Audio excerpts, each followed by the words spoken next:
Hi friends, Varamahalakshmi ಮಾಡಲೇಬೇಕಾದಂಥ ನೈವೇದ್ಯ ಇದು. ಇದನ್ನು ಶನಿವಾರ ದಿನ ಬೆಳಿಗ್ಗೆ ಕಳಸ ಇಳಿಸ್ಬೇಕಾದ್ರೆ ಸಬ್ಬಸಿಗೆ ಪಲ್ಯ, ರೊಟ್ಟಿ ಹಾಗೂ ಮೊಸರನ್ನ ಇದು ಮುಖ್ಯವಾಗಿರುವಂಥ ನೈವೇದ್ಯ. ಅದನ್ನು ಯಾವ ರೀತಿ ಮಾಡೋದು ಮತ್ತು ಅದಕ್ಕೆ ಏನೆಲ್ಲ ಬೇಕು ಅಂತ ತೋರಿಸ್ತಾ ಇದ್ದೀನಿ ಇಲ್ಲಿ. ಮೊದಲಿಗೆ ಈ ಥರದ ಸಬ್ಬಸಿಗೆ ಸೊಪ್ಪನ್ನು ಸೋಸಿಬಿಟ್ಟು ಕ್ಲೀನಾಗಿ ತೊಳೆದಿಟ್ಕೊಂಡಿದ್ದೀನಿ. ನಂತರ ಇದನ್ನು ಚಿಕ್ಕ ಚಿಕ್ಕದಾಗಿ ಕಟ್ ಮಾಡ್ಕೋಬೇಕು.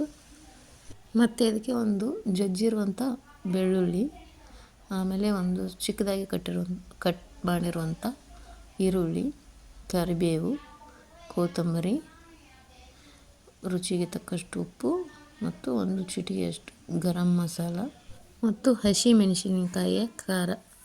ಒಂದು ಸೈಡಿಗೆ ಒಂದು ಗ್ಲಾಸ್ನಷ್ಟು ತೊಗರಿಬೇಳೆ ತಗೊಂಡು ಅದನ್ನು ಕುಕ್ಕರಿಗೆ ಹಾಕಿ ಬೇಯಲು ಇಡಬೇಕು. ನೋಡಿ, ನಿಮಗೆ ತೊಗರಿಬೇಳೆ ಇಷ್ಟ ಇಲ್ಲ ಅಂದರೆ ಹೆಸರು ಬೇಳೆ ಅಥವಾ ಹೆಸರು ಕಾಳಾದರೂ ಹಾಕ್ಕೋಬೋದು. ಇದಕ್ಕೆ ಬೇಯಲು ಇಡಬೇಕಾದ್ರೆ ಇದಕ್ಕೆ ಒಂದು ಚಿಟಿಕೆ ಅರಿಶಿನ ಹಾಕೋದ್ರಿಂದ ಬೇಗ ಕುದಿಯುತ್ತೆ. ಇನ್ನೊಂದು ಪಾತ್ರೆಯಲ್ಲಿ ಒಂದು 3 ಗ್ಲಾಸ್ನಷ್ಟು ನೀರು ತಗೊಂಡು ಅದನ್ನು ಕುದಿಯಲು ಇಟ್ಟು ಅದಕ್ಕೆ ಹೆಚ್ಚಿರ್ತಕ್ಕಂಥ ಸಬ್ಬಸಿಗೆನ ಹಾಕಿ ಕುದಿಸ್ಕೋಬೇಕು. ಈ ಥರ ಯಾಕೆ ಮಾಡ್ತಿದ್ದೀನಿ ಅಂದರೆ ಯಾರಿಗೆಲ್ಲ ಅದು ಸಬ್ಬಸಿಗೆಯ ವಾಸನೆ ಬಾಯಲ್ಲಿ ಬರ್ತದೆ ತಿಂದಮೇಲೆ, ಆ ಥರ ಫೀಲ್ ಆಗ್ತದಲ್ವ, ಅದು ಆಗಬಾರ್ದು ಅಂದರೆ ಅದನ್ನು ಸಬ್ಬಸಿಗೆನ ಈ ಥರ ಮೊದಲೇ ಒಂದು ಪಾತ್ರೆಯಲ್ಲಿ ಸಪ್ರೇಟಾಗಿ ಕುದಿಸ್ಕೋಬೇಕು. ನೋಡಿ, ಈ ರೀತಿ ಅದು ಪೂರ್ತಿ ಮುಳುಗೋ ಥರ ಒಂದು ಸ್ವಲ್ಪ ನೀರು ಹಾಕಿ ಆಮೇಲೆ ಅದು 75% ಬಾಯ್ಲ್ ಆಗಬೇಕು. ಅಂದರೆ ಸಪ್ರೇಟಾಗಿ ಈ ರೀತಿ ಬಾಯ್ಲ್ ಆಗ್ತಿರ್ಬೇಕಾದ್ರೆ ಅದನ್ನು ನೋಡಿ, ನಾನು ಇಲ್ಲಿ ತೋರಿಸ್ತೀನಿ ಯಾವ ರೀತಿ.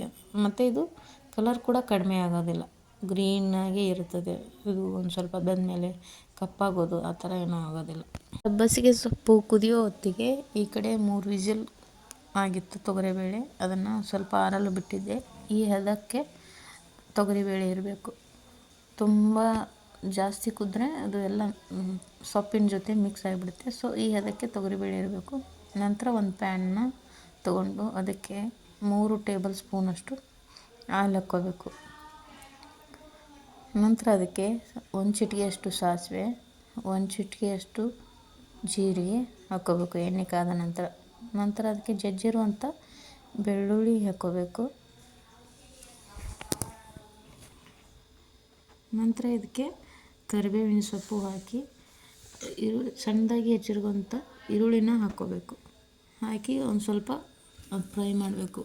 ಈರುಳ್ಳಿ ಸ್ವಲ್ಪ ಹಸಿ ಸ್ಮೆಲ್ ಹೋಗೋವರೆಗೂ, ಅದೊಂದು ಸ್ವಲ್ಪ ಗೋಲ್ಡನ್ ಬ್ರೌನ್ ಬರೋವರೆಗೂ.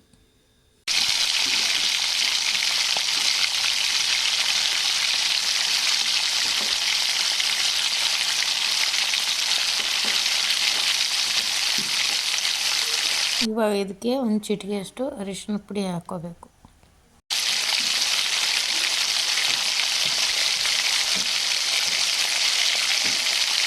ಅರಿಶಿನ ಪೂರ್ತಿ ಮಿಕ್ಸ್ ಆದ ನಂತರ ಇದಕ್ಕೆ 2 ಟೇಬಲ್ ಸ್ಪೂನಷ್ಟು ಹಸಿ ಖಾರ ಹಾಕ್ಕೋತಾ ಇದ್ದೀನಿ ನಾನು. ನಿಮಗೆ ಜಾಸ್ತಿ ಖಾರ ಬೇಕು ಅಂದರೆ ಇನ್ನೂ ಜಾಸ್ತಿ ಹಾಕ್ಕೋಬೋದು. ಇಷ್ಟೇ ಹಾಕ್ತಾ ಇರೋದು. ಇದು ಪೂರ್ತಿ ಮಿಕ್ಸ್ ಆಗೋವರೆಗೂ ಸ್ವಲ್ಪ ಫ್ರೈ ಮಾಡಬೇಕು ಖಾರನ. ನಂತರ ಇದಕ್ಕೆ ಸಬ್ಬಸಿಗೆ ಸೊಪ್ಪು ಕುದಿಸಿಟ್ಕೊಂಡಿದ್ವಲ್ಲ ಅದನ್ನು ನೀರು ಬಸಿದು ಬರೀ ಸಬ್ಬಸಿಗೆ ಸೊಪ್ಪನ್ನು ತಗೊಂಡು ಇದರಲ್ಲಿ ಹಾಕಿ ಸ್ವಲ್ಪ ಹೊತ್ತು ಕುದಿಸ್ಬೇಕು. ಇದನ್ನು ಅಂದರೆ ಚೆನ್ನಾಗಿ ಬೆಂದಬೇಕು ಇದು ಒಗ್ಗರಣೆಯಲ್ಲಿ.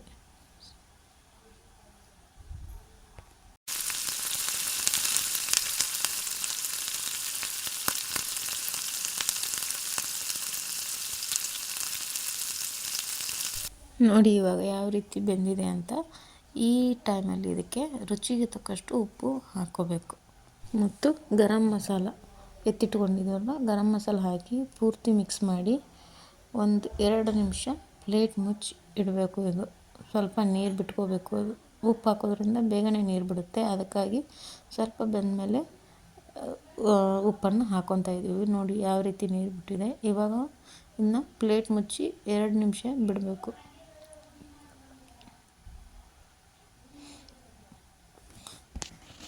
ಇವಾಗ ಬೆಂದ ನಂತರ ಇದಕ್ಕೆ ಮುಂಚೆನೇ ಕುದಿಸಿಟ್ಕೊಂಡಿದ್ದೀವಲ್ವ ತೊಗರಿಬೇಳೆನ ಹಾಕಿ ಮಿಕ್ಸ್ ಮಾಡ್ಕೋಬೇಕು.